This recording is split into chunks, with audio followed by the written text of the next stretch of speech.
Hello, hello, hello. We Hello. made it through another week. Good evening, everybody. Greetings. Good evening. Well, it's good to see that y'all could make it. Gary may be popping in any minute. He has some storms up there right now. He may be giving him some issues. He may be able to make it. Tonight, we are going to discuss the lost 10 tribes, and are they really lost? And is the House of David lost for now? So, if you'd like to take us out, Dr. Ricks.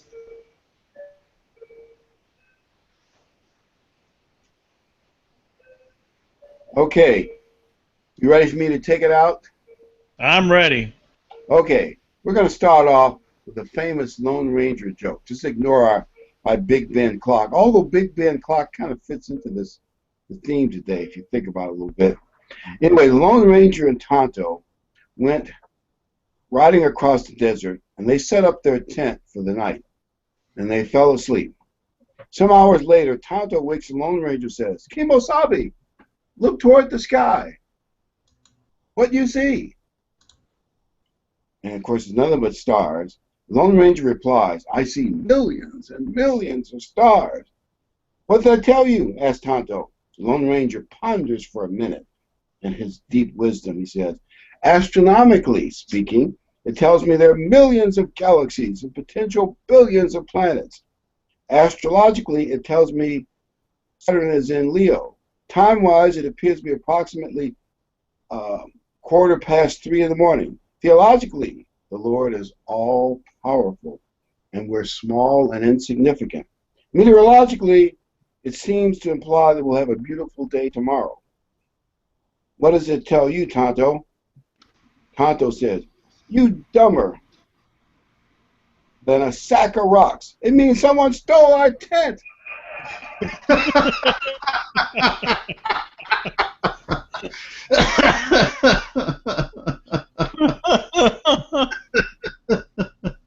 I didn't see that one coming. It's not original, but those Tonto jokes are funny. It was funny.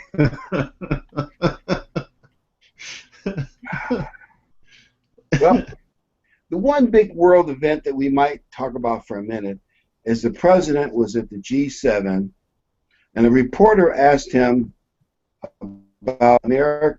We seem to be losing to ISIS, and why don't we have a strategy? And the president said, "We don't yet have a strategy." And people ask the question, when you look at Daniel and some other prophecies of the end time, the two big players on the world scene are the king of the north and the king of the south, but Israel, America, the superpower, is not there. And people have speculated why. Some have said, even some big churches this years ago said, America was king of the north. We were the beast. But that's not the case for many reasons. But I can now see a pattern. Basically, and this is one man's analysis of why the president, by the way, you all know that the Pentagon, they develop military strategies even when they're not asked to develop one. I mean, that's what they do. They call them contingency strategies. They have them all over the place. Can I tell you all the historical story that this is the beginning of World War I. Woodrow Wilson, who didn't understand this, got mad when he found out the Pentagon had a strategy for how America should get involved in World War I. This is before he made up his mind and he wanted to go to war. But that's what they do. They have all these contingencies just in case. So we all know that it's not the Pentagon's fault, although that impression was left. They also said it's the Iraqis' fault, and maybe that's true, but they're the weakest, most disorganized, falling apart regime or at least one of them in the area. So he said what he really thought was America has no strategy because the administration doesn't want to have a strategy. That wouldn't surprise me a bit. That's kind of what it looks like. Yeah. Whether it's true or not really doesn't matter because that's what we have. And that's what it is. Yeah. If they wanted a strategy, they would have had a strategy. It's not the Pentagon's fault because the generals are too slow and stupid. They don't want a strategy. It's a way of leading from behind. It's a way of saying, I don't want to be leader of the world. I don't want to be involved. Even if it's going badly, it's not my fault, or even if it is, I'm not going to worry about it. That America is voluntarily pulling away from world leadership. And I am reducing our military, and I think demoralizing our military. So if this continues for another 2, 3, 4, 5, 6 years, I can see where America will no longer be the leader. And Europe will be forced to arm themselves and be there. Well, pick a leader from among themselves. That day's coming closer and closer with the way things are. And that would explain why Israel is not mentioned in prophecy. There may be other bad things may happen too, but at least one thing is for sure: if things continue this way for I don't know how many years, America will no longer be the world's greatest superpower. We may not even be a real superpower. Right. You know, and eventually, if we do, I'm sorry. Go ahead. We'll have new leadership a year from November. It just all depends on who that's going to be in that administration and the light they cast upon everything. It could change everything. Yeah, it could go back. And you know, we were just speculating. Nobody can guarantee what's going to happen. A lot of people say, oh, Hillary will win no matter what. If that happens, they think she'll be forced to go far left to win the nomination, and therefore she will continue the demilitarizing and the weakening of America. But that's only an opinion. You realize nobody can be sure of anything. Right. And just to make the record clear, I'm not telling people who to vote for. Because they know that I've already heard a guy say, we're not supposed to do that. Well, after the last 6 years, I don't think you have to tell very many who to vote for. Yeah. It's going to be interesting to see who the Republicans can field. I have high hopes that they'll have a really credible candidate. But, you never know. And I shouldn't say this, but I'm going to say it. With the way the media is and the way the devil is, who knows what's going to come out of that circus? Yeah. Well, I mean, it's interesting that you know, we've had this Obama trade thing come out now, and that some of the top Republicans were actually pushing it, and the whole thing was reminding me of going back to Obamacare. We have to pass it before we see what's in it, and you were getting the same thing with the Obama trade. Let's pass it before anybody knows what's in it. And Republicans were supporting that, and so to me that just blew my mind. It's almost like Washington now. It doesn't matter who the party is; they're set on a course, and I don't think there's any coming back from that course. I think we're headed down that road, and there's not going to be any change, no matter who the party's in it. I heard a little good news this morning, but I don't know how long will hold. They claim that they couldn't get enough votes in Congress to pass a trade agreement. At least part of the reason, because just what you said, Kelly, a lot of people don't like the secrecy of it. It's top secret. Why does a trade deal have to be top secret? Can you explain that to me? No, I can't, because it shouldn't be. It should be out in the open where you can see it and examine it. And that's why it didn't get through Congress. Now they say next week they're going to pressure certain congressmen, the president, and some others and see if they can change their vote. So I guess we'll see. But right now, it's not going through this secretly. But we'll see. I hope that's good. Hopefully it won't. Because everybody says trade deals will give us less cheating on trade and more jobs for Americans. And I hope that's true. But you realize that America is our own greatest problem. We're not using our natural resources. We have the highest corporate taxes of any major nation in the world, and the greatest regulations. Now, think of all these global companies Why would they build a factory in America? I mean, there are reasons to do it, but you can see there are a lot of reasons not to do it. Mm-hmm. We could change. I mean, when I say we, I mean the Congress and the president could change that, but they won't be able to do that. You know that, or they don't want to do it. Or I know the president doesn't believe in low corporate taxes, so, and some congressmen, they can't get any tax bills through. It's like a maze. I shouldn't be so pessimistic, but I'm not that hopeful that they'll straighten this mess out. Well, I'm so pessimistic I make you look like an optimist. I was glad. I don't know. I'm pretty jaded to the whole. To me, it's just a big circus. They're up there playing games, and they're just one side will vote against something and let the other side vote against it, so they don't get voted out. They all have one end goal in mind, and they just are fighting for who kind of is in control when while this whole mess goes down. I have no faith in either side. I have no faith. I mean, I have no expectations that either side really want to do what's best for this country anymore, or that they even know what's best for this country anymore. That's a big part of it too. I mean, I realize trade is complicated. No matter what we say, it's complex. So nobody knows. But I do believe certain countries cheat on currency. They cheat on copyright. That should be blocked. And America should get a tax structure and a regulation structure similar to a lot of our competition.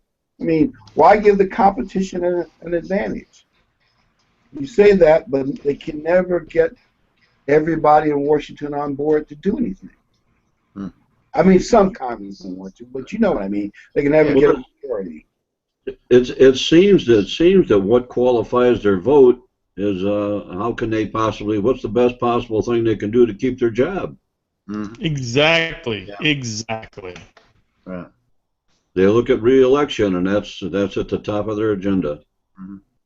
You know, in the way this relates to our topic about the blessings of the 10 lost tribes, if you look at American history and you get a real some detailed courses, the pettiness in our Congress has always existed. Maybe it's a little worse now than it used to be, but there's always been pettiness in Congress, and then between the White House and Congress and the judges and all that stuff.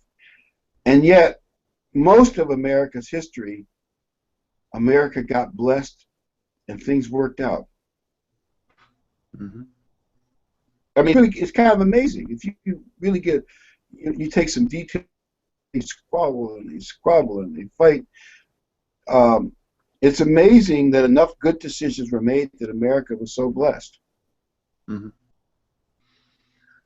But I want to go to the first point that I want to make, and about, and I'm using some inductive reasoning, picking a few straws of evidence and then kind of building on top of that. And the first piece of evidence I want to grab is, we're talking about the lost 10 tribes now, and we'll get to the birthright of Ephraim and Manasseh in a minute.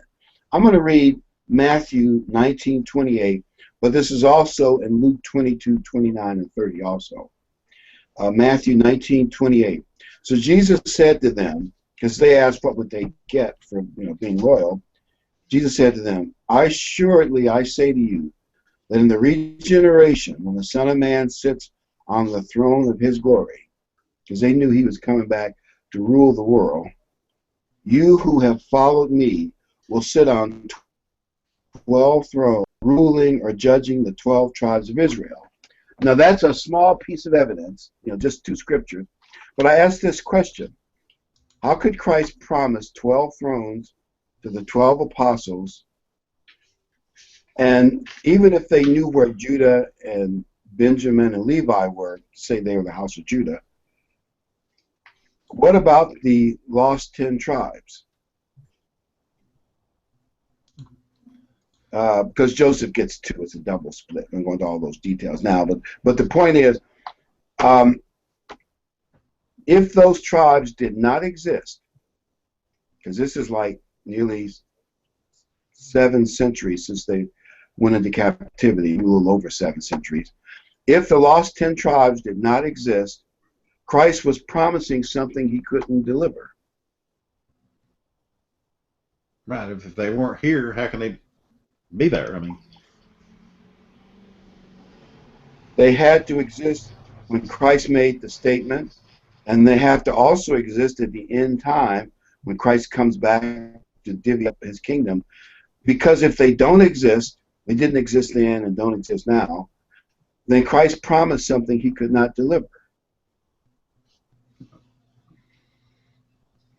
And God would not do that, would he? No.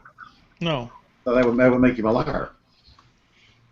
So just based on that little bit of evidence, we have to conclude that the lost 10 tribes did exist, and God knew where they were, and he was going to allow them to exist all the way to the end time. Mm-hmm. Yes. So they have to be somewhere. I hope Right. that's good logic there, but Yeah. because people will argue about all the historical books written about them, they'll say, well, you can't prove it. I don't agree. We read some scholarly stuff of people who disagree that the lost 10 tribes exist. And so I'm going to admit, here's how scholars are on many topics. If you read one and you don't like his conclusion, they're like buses. Wait a little while and want to come along going in the opposite direction.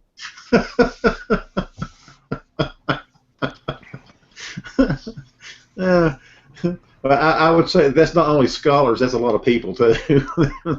Yeah. And it often goes, I mean, sometimes some things get proven beyond a question of a doubt. But that doesn't happen all that often. And this will, you know, the fact that some scholars say, oh, the 10 tribes don't exist, they were destroyed. Also, one more thing I want to mention, which is in the book Europe and American Prophecy, and Herbert Armstrong and later the people at Ambassador College used Allen's book, written at the beginning of the 20th century, about British Israelism. Used his book, but he says that, you know, the Assyrians who took them captive migrated to Central Europe. And any ancient history course, all the civilizations started from what they call the cradle of civilization, the Middle East. You know, where the Tigris Euphrates are, and I'd say from Egypt swinging around to Palestine up into what we call Iraq today, that's the cradle of civilization. They believe all human history, ancient history, can be traced back to there. So the fact that the Assyrians migrated further away was what everybody did, almost everybody did. Right. I read a book And, about and therefore they took.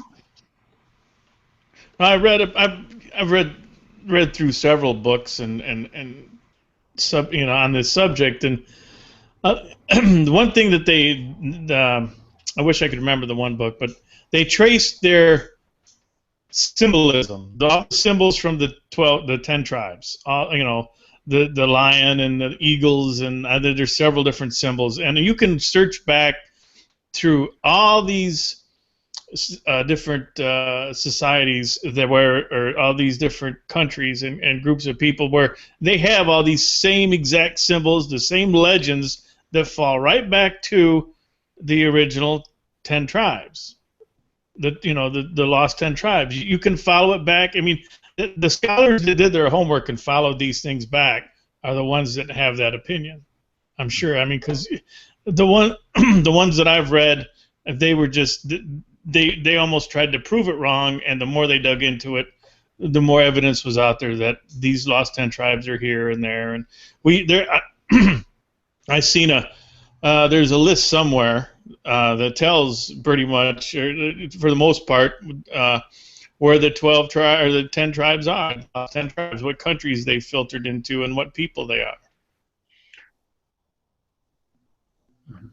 And as it says in this book and Allen's book and others that are out there.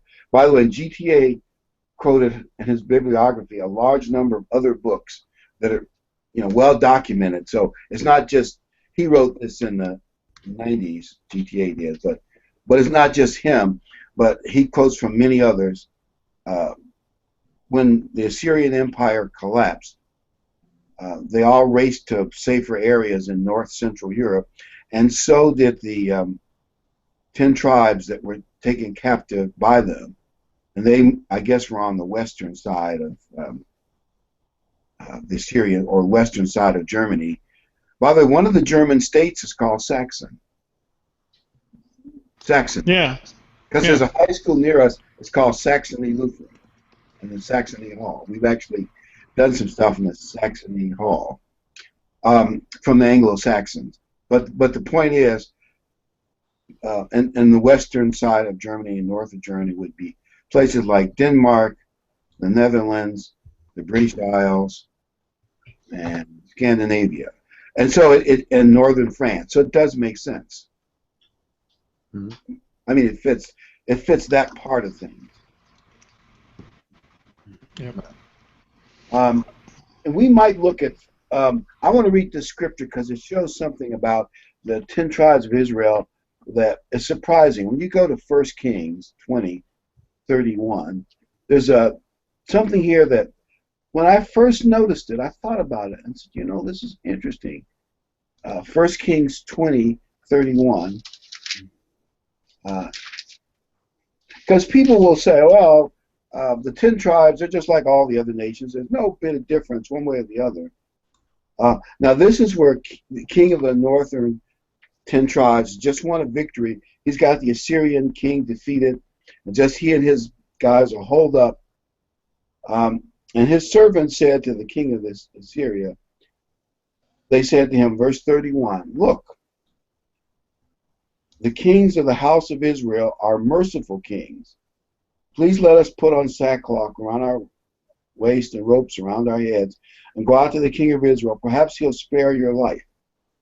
In other words, this scripture proves that compared to most of the warring nations in the world, the lost 10 tribes were known for being more merciful and kinder to their captives. Obviously, some of that had to do with God's laws and the influence of God's laws, don't get me wrong, but they saw a difference between, and it was known, between them and the Gentile nations around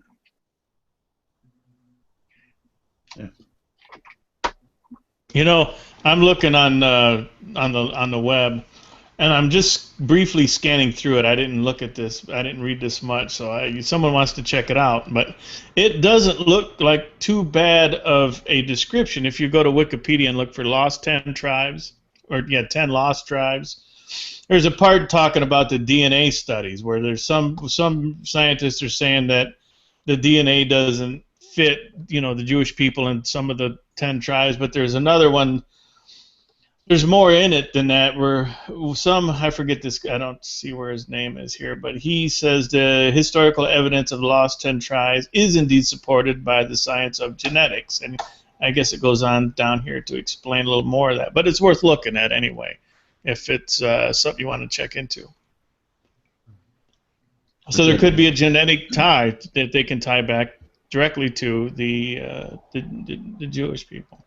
Overall, it is supported by genetics. There may be a few exclusions, but overall, on average, it is supported by genetics. That's a good point. And when I heard about Israelites being more merciful, I thought of one thing. In World War II, there was like, and I forget the exact number, but like near 18 to 20 million Russians, near 12 million German soldiers, fight really bitter warfare, cold weather, muddy weather. But for German prisoners, it meant their survival to surrender to the Americans and British and not to surrender to the Russians. Out of all those vast numbers of Germans captured by the Russians, only a very few thousand came out alive. Oh yeah, they were. I read that they were praying that the Americans would get there before the Russians would. They wanted the Americans to capture them before the Russians did. I mean, I'm guessing that probably several million Germans, or at least hundreds of thousands, maybe 750,000, died in Russian POW camps. I mean, you did not want to be a prisoner of the Russians if you thought you could survive.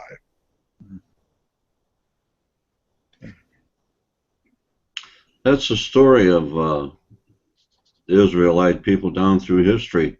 They're like the gentle giant. You know, they're a peace-loving people, and they don't like violence. They don't want to fight. They don't want to go to war. But when you finally push the right button, look out. Mhm. And I also believe God blessed Israel with the materials to make war. And just God, I just think God blessed America and Britain. Yeah. Yeah, I've read some stories of battles that when you read the stories, it only leaves you with the conclusion that God had to have intervened. I was reading one just recently about George Washington, and he went across New York to I think it was Long Island to face the British Army, and they basically got whipped, and so they started retreating, and the British had sailed ships down around to basically cut them off to keep them from getting back to the mainland because the war would have been over with. They said if the ships had got up behind Washington and his army, then they would have been wiped out right there on the island, and that would have been the end of the American Revolution. But they said as the ships started coming up behind them, the wind changed direction and stopped them from advancing. The ships couldn't come any further because of the wind. And then the other troops were just waiting for the ships to get over because they said, well, we'll wait till our ships get here because they're not going anywhere. We've got them trapped. And so they decided to set sail to get back over to the mainland. And that morning, as they were starting to ship the troops back over, a fog rolled in as day broke. A fog rolled in and hid their activity because if the British troops had seen it, they would have attacked right then to stop them from getting away. So those two things just occurring at the same time allowed George Washington and the majority of the army to retreat back to the mainland to be able to regroup to fight again and eventually win the war. But if that hadn't have happened, they would have been wiped out right there in that island in the very first battle. And you read things like that to see how everything lined up, and through other stories I've read, you see examples of where things just seem to miraculously line up to where something that seemed impossible happens.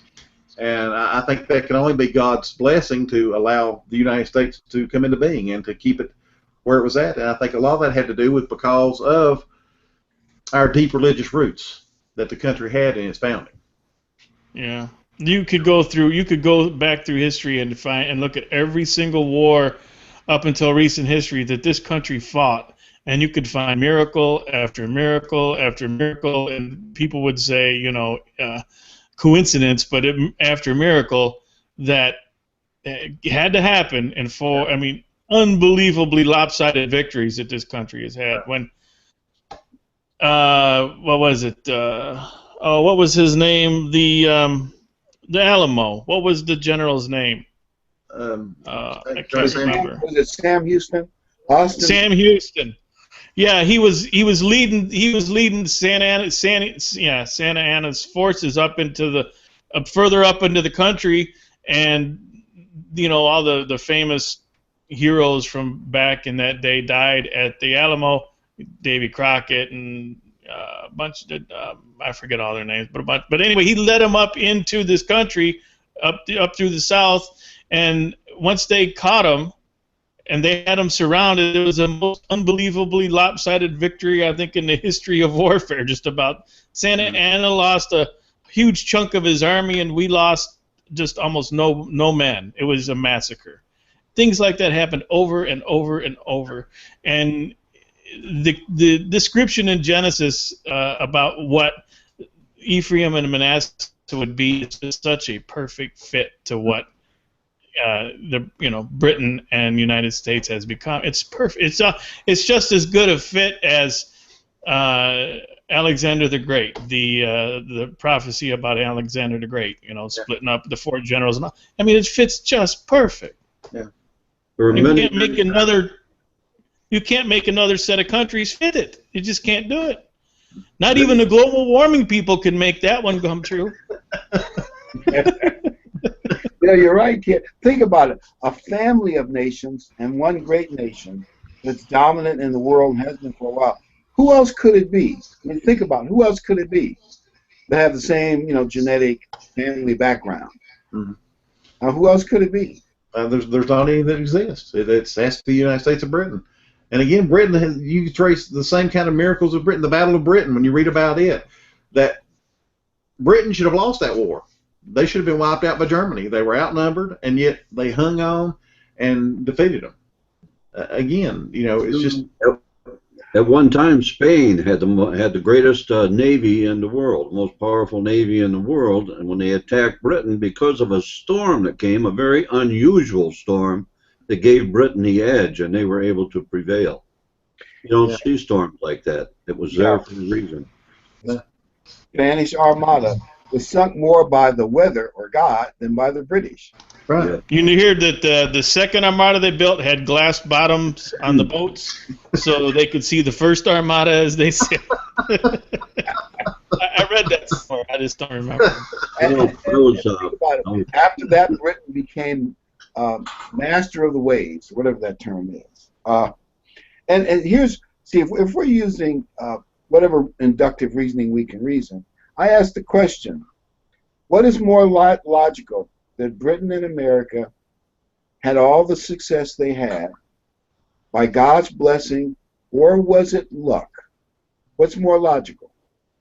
It's more logical, the blessings from God. I mean, it's without a doubt. And I just thought of one more battle, though there are many battles like this. This is one that, there's several good books on Midway. The Japanese had more carriers, and they had many trained, because they'd been in war for nearly 10 years, trained fighter pilots. At least at that point in the war, they had the best fighter plane, the Zero. The American pilots had no combat training and not the best planes, although we did have good intelligence. They had broken the Japanese code. That was one blessing. But apart from that, when the American torpedo planes attacked the Japanese fleet, their cover, that is the planes that cover their fleet in the air, came down because they come in low, drop torpedoes, and they came in, the Zeros came in low, came down, shot down all of the American torpedo planes. And the Japanese were chuckling, this is going to be easier than we thought. At that very moment, when there was no Japanese fighter cover over their fleet, here comes a small number of dive bombers from the Enterprise. They split up. They see, they see the four carriers.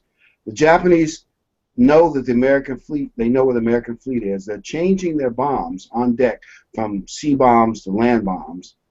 At that very moment, when all their planes are down low, just a matter of a few minutes, within 5 minutes, according to this one writer, the war was over. 3 Japanese carriers were on the bottom of the ocean. One pilot said he dived, he dropped one bomb on the carrier, and it was like popcorn. All those other bombs went off. As he pulled out of his dive, he saw the carrier. And it was such a shock to the Japanese naval commander back in Japan. He didn't even tell his own government, even a lot of the Navy officials. They couldn't believe, and they came the next day and sunk the final carrier. They couldn't believe what a disaster had happened to, at that time, the strongest Navy in the world. Mm-hmm. Yeah, you can go through history and you can find all these battles, and you can say, okay, well, boy, that was luck that happened. But when you start tying all these battles together and all these incidences, it can't be luck. There's just too many of them. It shows that there's a hand that's involved that's blessing the nation. And by the commander of the U.S. fleet, they didn't plan that. The torpedo bombers were from Midway, the land base. They launched their planes at the outer limit, but they weren't even sure they could reach the Japanese fleet and get back, which they did, but they weren't sure. They were just hoping to do something, and then lucked up, and there they were with nothing between them and the flat tops. You talk about lucky. Mm-hmm. Yeah, Actually, it wasn't so lucky, was it? Well, depends on your point of view, I guess, also. And it wasn't planning, because they didn't plan that. It just happened. Yeah. And by the way, if anyone wants to look up the scriptures, Genesis 35:11 and 48, 16 to 20 mention that Britain and America would be a family of nations, the British Commonwealth, and one great nation, and the Commonwealth nation, Ephraim, would come first. According to this book, which they based on other quotes, there was a time in the history of the world when Britain and America controlled 2/3 of the world's wealth. You talk about blessings. Yeah. That's amazing. It is. And most people don't know that, but Britain was great and America was great, and together they really controlled a lot. And up till recent times, Britain and America always stood fast with Israel. Yeah. That's so very true. Also, just something to throw in there. Natalie and I went to the British Museum, and I think it was '94, and they had what they call Jacob's Pillar Stone with a little stone, and they had a old throne where they say all the British royalty for many, many centuries have been crowned on that throne, and under that throne was Jacob's Pillar Stone. And it has a little scriptural reference in a card off to the side. And of course, there have been many British people who have been proud of British Israelism. That's what they call it. But that was on display in the British Museum. Just recently, Britain has become so progressive, they sent the stone, I guess for the scriptural reference, back to Scotland, where they got it from. Because it's not progressive anymore to talk about stuff like that. Isn't that something? You know, back when those battles were taking place, they would get the news in the United States a few days later. They didn't have the instant news that they had now. And you've seen the old film strips, they would show the newsreels in all the movie houses, and most people would get the news that way. And for a long time, 10, 15 years, that was fresh in people's minds, because even news announcers were saying that that had to be the hand of a God. But after 15 or 20 years went by, people forgot it. And they don't think about it anymore. You know, there's something interesting. I was coming through one of Detroit's suburbs, and I noticed a building, the sign on the building is said, the Order of Hebreans.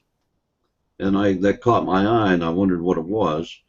And I did some research on it. It was a building, and come to find out it's an organization, something like a Moose Club or the VFW or something like that. They have meetings and everything, except the Hebreans, the name comes from Hebrew, the Hebreans. And they have an Irish Celtic background also. And they, I don't think they really know who they are, because they go on and they have parties and dinners, and they get together, and especially around St. Patrick's Day, they all gather. But think of that name and how that came down through the centuries and arrived here on the edge of Detroit. That is interesting, isn't it? That is interesting. Yeah. There are a lot the ancient Order of Hibernians. Yes. What does it say? It's a Christian, or it's a Probably has a Catholic affiliation. It's Catholic and Irish Catholic organization of some sort here. Yeah, I never heard of it, I don't think.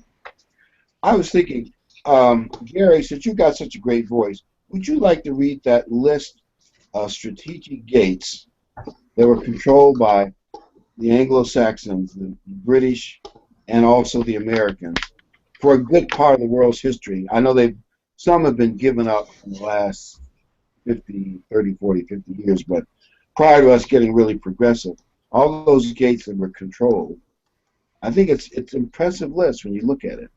It is, and it's there's 20 entries here on this list, and there may even be a few more than that. But beginning with the Suez Canal, we had the Suez Canal, we had the Straits of Hormuz, we had Gibraltar and Singapore, the Straits of Malacca, the Falkland Islands, the Canary Islands, the Cape of Good Hope, the Khyber Pass. We controlled all of these. the Panama Canal, Hawaiian Islands, Midway Island, Philippine Islands, Bull Pass, the island of Malta, the Bering Straits off Alaska, Aleutian Islands, Guantanamo Bay, Puerto Rican Islands, and Ceylon. We had it all. Yeah, and you know, think about it. I was looking at the Battle of the Atlantic, and the British, of course, had navy bases in other places like Iceland and Greenland, which helped too. But the Canary Islands, right in the middle, gave Britain a great navy base, and plus America, as well as various other places to launch planes from to hunt down submarines. And the Germans had submarines, you know, operating in the Mediterranean and the Atlantic. But they couldn't. It was difficult to move them back and forth because the British controlled the Rock of Gibraltar. And it's like, and also Malta, which is in the middle of the Mediterranean. That was a key island, and in defeating Rommel in North Africa, because the British were able to choke off supplies coming from Italy into Tunisia, North Africa. Well, the British Navy, with help of the American Navy, won the Battle of Malta. Anyway, it's air power. But those, in other words, even before the war was started, Britain and America had all the key choke points, or most of them, and we probably don't even appreciate it. No. And the question is that by luck or blessing? What's more logical? The logic goes the blessing. Same here, and it fits that scripture that said it, Genesis 22:17, that they control the gates of their enemies, and those are. There are other countries that tried to build the Panama Canal but couldn't do it, but America did it. Mm-hmm. And anyway, all those gates are significant at different times. You know, and something I noticed in studying the history of Israel and the way I have, it seems to me the Bible mentions the Isles of the West, to the northwest. And it seems to me that God must have implanted within the psyche of the people of Israel the instinct to always want to go west, because whatever obstacles they had to overcome to keep that trek to the west, they did it. They overcame the obstacles. They crossed the Caucasus Mountains. They did this, they did that. And even when certain peoples left the Isles of the West to come to the United States, that was still a part of the westward trek. That westward instinct was still driving them, and it drove them until they finally reached the eastern shore of the North American continent. But even after that was settled, the motto of the people became, "Go west, young man, go west." That instinct was still there. And it never ended until they got to the Pacific Ocean. And I have to think that God implanted that westward instinct within them. And it just so happens this is my sermon for tomorrow. That's a great point, Gary. And actually, one politician during that period complained that America was building an empire by going west. And the way he was right, the U.S., well, you know, there's Seward's Folly. They bought Alaska, which, you know, Aleutian Islands go all the way toward Japan. But also they conquered Hawaii, Midway, Philippines, and various other Mariana Islands, you know, the Samoan Islands, what they call it, U.S. Samoan Islands, and some other. If you looked at a world map of the Pacific, one reason Japan went to war with America was we controlled a lot of key islands that they wanted, like the Philippines and others. I'm not saying the Japanese, and in all honesty, the Japanese could have gone around the Philippines and gotten what they wanted, but they wanted the Philippines. America controlled much of the Pacific Ocean. I mean, if you view it that way. Just look at a giant globe and see all those American possessions across the Pacific. America went about as far west as it could go without going to China. Yeah. Yeah. Um, anyway, I don't have. I had a book many years ago that had a picture of the spread of the American colonies across the continent. I just showed this one. I don't have the original book with all the details. I can't find it. I may find it someday. But it shows you how fortunate America was. But I'm just going to read off a few of these chunks. And it was like magic, everything they did. Because remember, originally they were 13 colonies on the eastern side of it's the Appalachian Mountains, right? Yeah. Get my geography correct. I know there's the Cumberland Pass, but pretty much everything was on that side. So think of them on that side of these states. They got in 1842 Maine from Britain. They got in 1819 Florida and the entire Panhandle, which reached all the way to Louisiana back then. So it's bigger than it. They got that from Spain for practically nothing.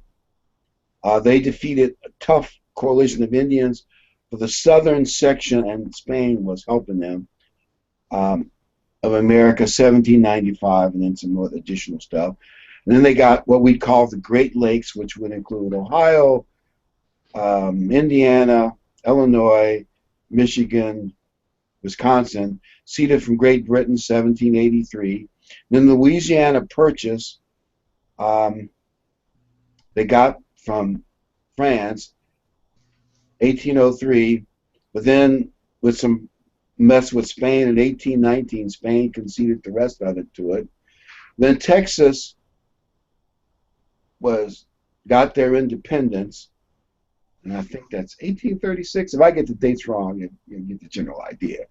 And then the Spanish-American War, they got the rest of Texas and Oklahoma. In 1848, they ceded all of the Southwest, which would be stuff like Nevada, Arizona, California, from Mexico, and then later they had the Gadsden Purchase. 1853, they got the upper part of Minnesota from Great Britain, 1818, and another big chunk from Britain, 1846, what we call Oregon, Washington State, and all that, Utah and Idaho, 1846. It's almost like it was a march, and those are some of the smaller ones. I don't have that map. And everything they did worked. That's a fact.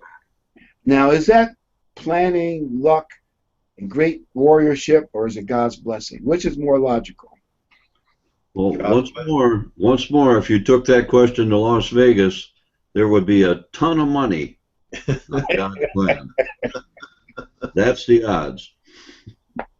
And I believe, at least in some of those cases, like with Great Britain was a world-class power with hired mercenary troops, while Spain was a declining world power, and France was a world power, but they still hassled, pressure, and like in the case of Andrew Jackson, I may get some of the details wrong, but he went into Florida, took their capital, I guess that was Tallahassee, wherever it was, hassled them, then he went back to Georgia, and America offered to buy it from him.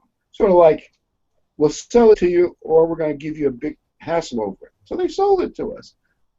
Now, you can see God's blessing in all that, can't you? Mm-hmm. Yeah.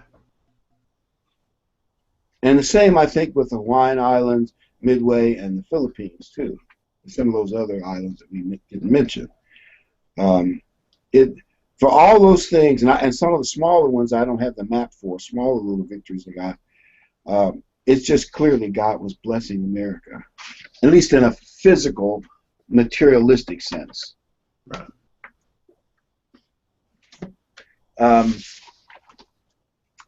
Now let's move to the second topic, which maybe we won't have much time for, but I still want to mention it, and that's David. And I would like to read what God promised David, but I'm going to read it in the Message translation. It has more emotional impact. I'll just start with the story. Basically, David, I've defeated all of my enemies, thanks to God. I'm in great shape. I'm safe. And yet, there's the Ark of the Covenant where God's throne is in a tent or a tabernacle, but it was basically a glorified tent. I want to build a temple for God. And Nathan the prophet said, well, God is with you. He's pleased with you. Everything you do, it's okay with him. Do it. And then Nathan got a message that very night. He went back to David and said, David, God doesn't want you to build the temple. And I'm just going to read verse 11, 16 of 2 Samuel 7, verse 11 through 16 in the Message, because he has a certain way of putting it, put the bite into the wording. Furthermore, God has this message for you. God himself will build you a house. In other words, David wanted to build a house for God. God says, no, I'm going to build you a house, David. When your life is complete and you're buried with your ancestors, then I'll raise up your child, your own flesh and blood, to succeed you. And I will guarantee his kingdom's rule permanently. Now, the different scholars argue about forever and what it means, and some other words we can get into later. But I'm trying to get the meaning of what I think David thought God was saying and what I think God was saying. I'll be a father to him, and he'll be a son to me. When he does wrong, I'll discipline him in the usual ways, the pitfalls and obstacles of this mortal life. But I'll never remove my gracious love from him as I removed it from Saul. You know, Saul's dynasty ended, who preceded you, and whom I most certainly did remove. Your family and your kingdom are permanently secured. Now, what the world and most Bible scholars will tell you is that when the last king of Israel, when Judah was besieged by the Babylonians, and the last king was taken away, 658 BC, there was no one to sit on David's throne until Christ comes back in the future. That means no one sat on David's throne for 2,600 years, or maybe more. Does that match what we just read in 2 Samuel? No. And I know people can argue the issue, and there's a lot in the church booklet. I'm not going to go through all those details, but what they have evidence to prove is that Jeremiah took the daughters of the king, and they eventually got to Ireland, sat on a throne in Ireland, and made it up with some of Judah's royalty that was with the 10 tribes. And then that dynasty went to Scotland, and then that dynasty went to London. And Queen Elizabeth sits on that throne to this day. The one thing that I think you'll notice when you look at history of the last 150 years or so, even during the French Revolution, they were cutting off the heads of royalties right and left. Russian Revolution, they killed all the royalty, even the girls, you know, and then during that whole time period, most of the royalty of the world were murdered, slaughtered, killed, or at least marginalized and had to run off and hide, had no importance. But there was one exception to that trend, you know, 1800s, 1900s. You all know what one exception that was, don't you? England. The British monarchy. Now, granted, the British monarchy did give up some power, and they made some compromises with their parliament, but they still maintained power. And even to this day, Kate Middleton, and she's only the granddaughter-in-law of Queen Elizabeth, you see all the publicity she gets? Yeah. If one of them sneezes, the whole world stops and's got a report on it. Well, if you notice, nobody in the world, none of the great leaders of the world, doubt or argue against the authority or the royalty of the British throne. Nobody denies that it is the greatest throne in the world. They just accept that as inevitable. It is.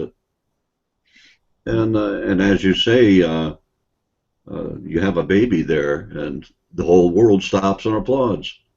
Yeah, I mean, they're important when all the other royalty was either murdered or marginalized, ran off to hide. Well, there may be a few minor exceptions, but nothing significant. the most dominant monarchy and survived all that socialism, communism, let's get rid of the king's mess, has been Britain. And there's one thing about the British royalty that they still have power. You know, during the dark days of World War II, when Chamberlain had lost one more battle, Hitler, Battle of Norway, and Britain was really embarrassed, it was the King George of England who basically asked Chamberlain to resign or fired him, and he chose Winston Churchill to be the leader of the free world. But it was the king that put the sword in Churchill's hand, and Churchill's leadership won the war. The King of England had that power, and most people don't know that. They think it's just all for show. I mean, it is for show, it's that too, in history, but they still do have power. And I think they've dissolved one of the governments of Australia a number of years ago for corruption or something. I don't remember the details, but I read about it years ago. The British royalty still has some power. And that's kind of amazing, isn't it, in the modern world that we live in? It is. James, you had somewhere in your notes here, you asked why did God love David so much? I think that's very important. Do you want to go through it, or would you like me to read it? Why don't you read it? The answer is in Psalm 63, verses 1 through 6. And this is David's attitude, his feeling towards God himself. David was in the wilderness of Judah, and he was compelled and inspired to pray to God and say these words. And he said, "O God, you are my God. Early I will seek you. My soul thirsts for you. My flesh longs for you. I'm dry in a dry and thirsty land where there is no water. So I have looked for you in the sanctuary to see your power and your glory. Because your loving kindness is better than life, my lips shall praise you. Thus I will bless you while I live. I lift up my hands in your name. My soul shall be satisfied as with marrow and fatness, and my mouth shall praise you with joyful lips. When I remember you on my bed, I meditate on you as the night watches." And God responded to those feelings.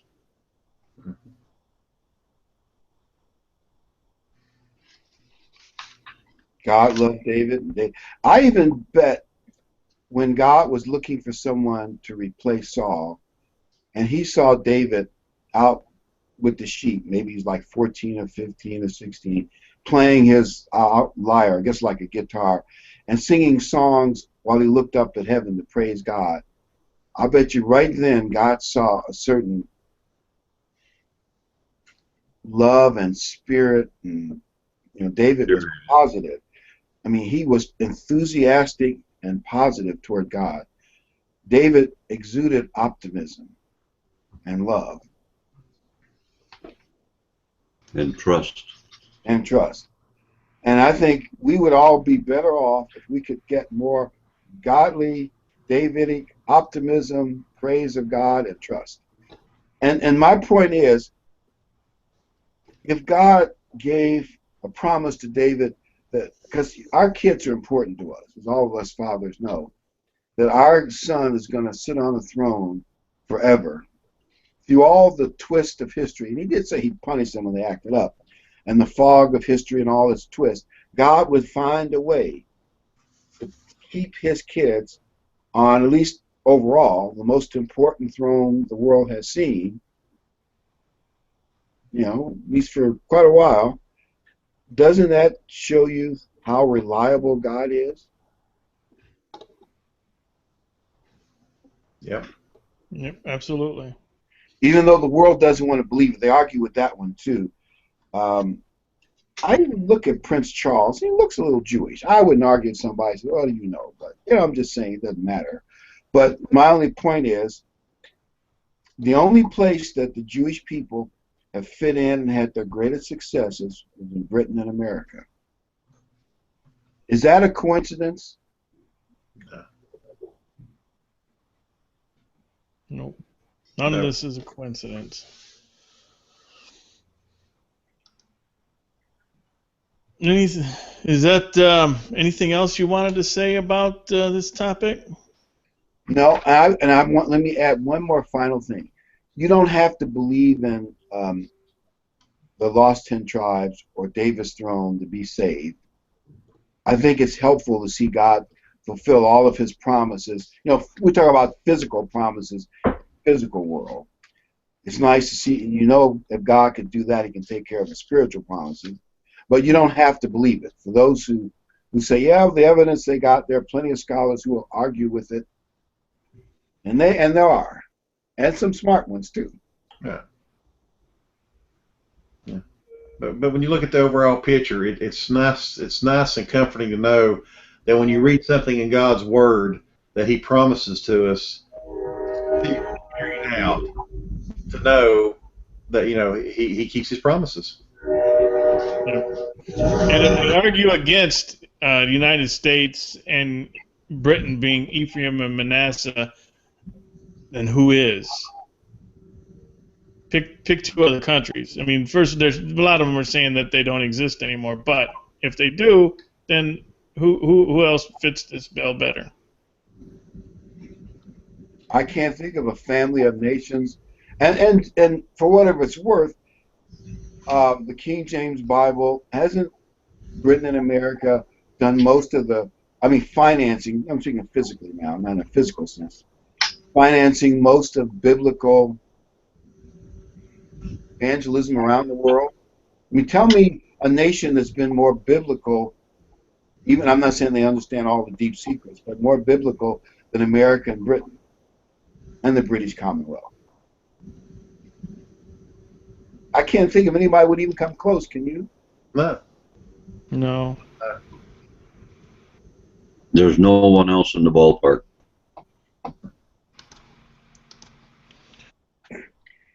Well, do you want to tell them what we're going to discuss next week?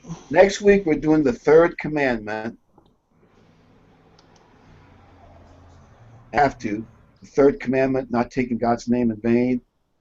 I know it's not a popular topic, but maybe it's one that we should touch anyway, even if it's not popular. Because people love to, you know, that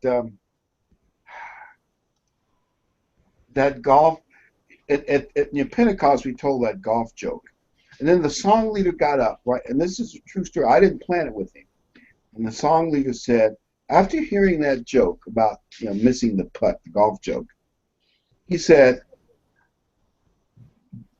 because of golf and my mouth and the golf ball not doing what it's supposed to, I had to give golf up because of the third commandment. He said it funnier than that, than I just said it. He had to give golf up because of the third commandment. You were there, Kelly. Don't you remember that? Yeah. It was funny. It's an important subject, and the fact that it's not popular, in my opinion, qualifies it to be a very good subject. There you go. Well, if that's it, then we're gonna sign off for tonight. We're gonna thank everyone for joining us. We really appreciate the people that do watch all over the world and that get something out of this. And anytime you have questions, just send us an email at lineuponline2810@gmail.com, and we'll get back to you. Any questions about show quality or something, just let us know. If I can help, I will. We had, if you watched the episode 100 from Land Between the Lakes and you think it's your computer having issues, it's not. We just had very poor bandwidth there, so that's the quality, the best we have. But right now we're going to say good night. Everyone hopefully has a wonderful Sabbath, and we're going to try and get this running again. Here we go.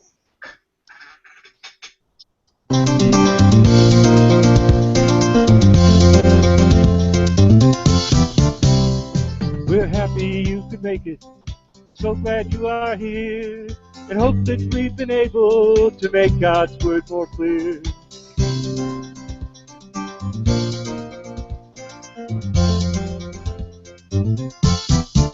Until next time, may God be with you in everything you try.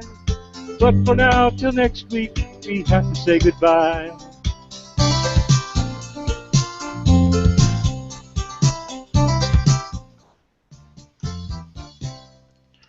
Good night, everybody. Good night. Good night, Ken. Good job.